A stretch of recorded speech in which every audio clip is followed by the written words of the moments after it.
арасында бұндай мағынада, мәтінде, мазмұнда да келмеген. Құрметті бауырлар, құрметті жамағат, жалпы бір пайғамбарымыз саллаллаху алейхи уассаламның артынан бір сөз, бір хадис айтатын кезде біз өте сақ болуымыз керек, ықтият болуымыз керек. Себебі пайғамбарымыз саллаллаху алейхи уассаламнан келген хадис бар: "Ман казиба алейя мутааммидан фальятабауа мақадаху минан нар."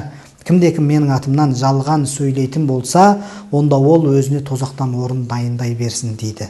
Сол үшін бұндай ақпараттар келген кезде біз бірден, бұндай хадистер, осындай мағынада хадистер келген кезде біз бірден оны басқа жаққа жіберуден алдын кішкене саралап, сараптап, білмесек, өзіміз білмесек ұстаздарға жіберіп, анық қанығына жетіп алуымыз қажет. Жалпы бұл хадис пайғамбарымыз саллаллаху алейхи уассаламға теліне ме, телінбей ме деген секілді.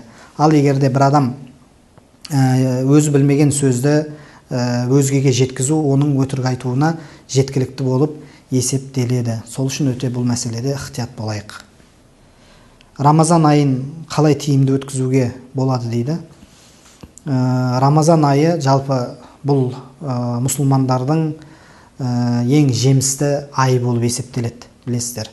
Бұл айда сауаптар барлығы еселенеді. Жасаған құлшылықтарыңыз, жаңағы мысалы адамның жасаған бір құлшылығы, намазы 1000 намазына, бір сәждесі 1000 сәждесіне деген секілді де жоғарыда хадистерді келтірдік. Енді бұл айды біз барынша тиімді пайдалануға әрекет қылуымыз қажет. Бұл ай Құран айы болғандықтан бұл айда барынша Құранға мән беруге әрекет қылуымыз қажет. Құран білмейтіндер болса, бұл айда Құран әліппесін оқып үйренуді бастау қажет. Мысалы 30 күн болса Рамазан айында араб тілінде өзі бар жоқ 28 әріп.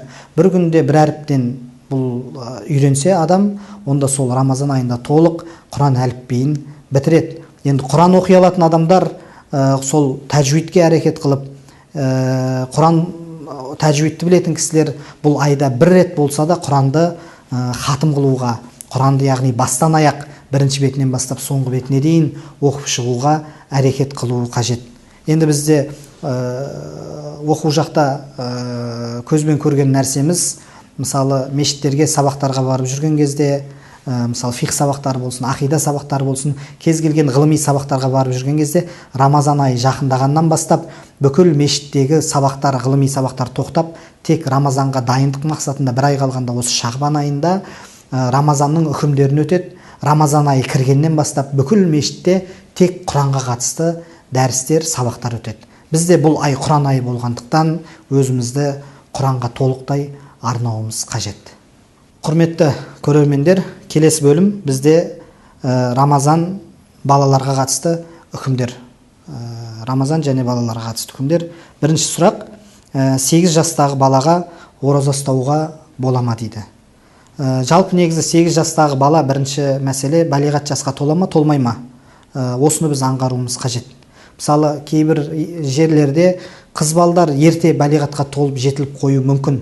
Егер де балиғат жасқа толса, оған міндет ораза ұстау, намаз оқу, ораза ұстау және де басқа да Алла тағаланың бұйырған бұйрықтарын, парыздарын орындау міндет. Ал егер балиғат жасқа толмаса, 8 жасар бала балиғат жасқа толмаған, жетілмеген, оған әлі шариғи үкімдер жүктелмеген болып есептеледі да, бұл балаға Рамазан айында ораза ұстау парыз болып есептелмейді.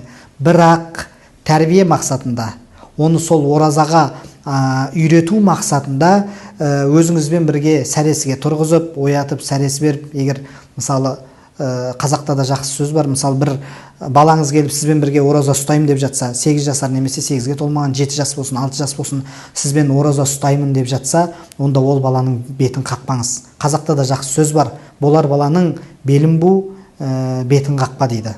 Онда керісінше оған түсіндіріп, бұл Рамазанның қадір қасиеттерін, артықшылықтарын түсіндіріп, барынша ол кешке дейін шыдас беретіндей оған қайта қолғанат болып көмек беріп жәрдемдескеніңіз абзалырақ, тәрбие тұрғысынан осылай дұрысырақ болып есептеледі. Себебі намазға қатысты пайғамбарымыз саллаллаху алейхи уассаламның анық ашық айтқан, білесіздер, хадисі бар: егер де бала 7 жасқа келсе, онда оған намазды үйрет, намазға тұрғыз. Ал 10 жасқа келсе, онда оны жаңағыдай аздап соғып болса да оны намазға міндеттеңдер, жүктеңдер деген хадис бар. Сол себепті тәрбие тұрғысынан 8 жасар баланың ораза ұстағаны дұрысырақ болып есептеледі. Енді келесі балаларға қатысты үкім: қарным ашып бара жатса не істеймін дейді. Кішкентай бала енді оған әлі шариғи үкімдер бекітілмеген, жүктелмеген. Таң сәрде ата-анасымен тұрып ораза ұстады. Жалпы ол сол күнгі оразаны сезінсе, білсе, түстен кейін не түске дейін баланың қарны ашып жатса, онда оның тамақ жеуінде ешқандай бір шариғи тұрғыдан әбестік жоқ, оған күнә ешнәрсе жазылмайды. Бірақ та оған кішкене айтып түсіндіру қажет. Негізгі олай жаңағы сол күнді ортасынан үзудің болмайтындығын барынша сол бала тіліменен айтып түсіндіруге әрекет қылу қажет. Ал бірақ аузын ашып, су ішіп, тамақтанып, қарын тойдырып жатса, шариғи тұрғыдан ол балаға ешқандай жаза, ешқандай күнә болып есептелмейді. Ораза кезінде ойнауға бола ма дейді. Енді балалардың сұрағы қойып жатқан, ораза кезінде әлбетте ойнауға болады. Егер балақай шаршап қалатындай деңгейде болмаса, өзін ораза ұстаған бала шаршап қалмаса, ода тұрған ешқандай әбестік жоқ. Рамазан кезінде өтірік айтуға бола ма дейді. Тағы да балалардың сұрақтары. Рамазан кезі болсын, жалпы қасиетті шариғатымызда, исламда, басқа жағдайда болсын, жалпы адам өмірге келгеннен бастап, ес білгеннен бастап, өмірден өткенше өтірік айтуға мүлдем болмайды. Себебі пайғамбарымыз саллаллаху алейхи уассаламның хадисі бар. Алла сақтасын, 200-лер мұнафиқтардың 3 белгісі бар дейді. Соның біреуі сөйлесе жалған сөйлейді деп айтады. Жалпы бұл өтірік айту мұсылманның сипатынан емес, бұл Алла сақтасын 200-лердің мұнафиқтардың сипатынан болып есептеледі. Пайғамбарымыз саллаллаху алейхи уассаламға бірде-бір сахаба келіп, мұсылман адам әлсіз бола ма деген кезде, әлсіз болады дейді. Қорқақ бола ма деген кезде, қорқақ болады дейді. Солай бірнеше сипаттарды айтып келіп, соңында мұсылман адам өтірікші бола ма деген кезде, пайғамбарымыз саллаллаху алейхи уассалам, жоқ, мұсылман адам өтірікші болмайды деп әлгі сахабаның бетін қағып жібереді пайғамбарымыз саллаллаху алейхи уассалам.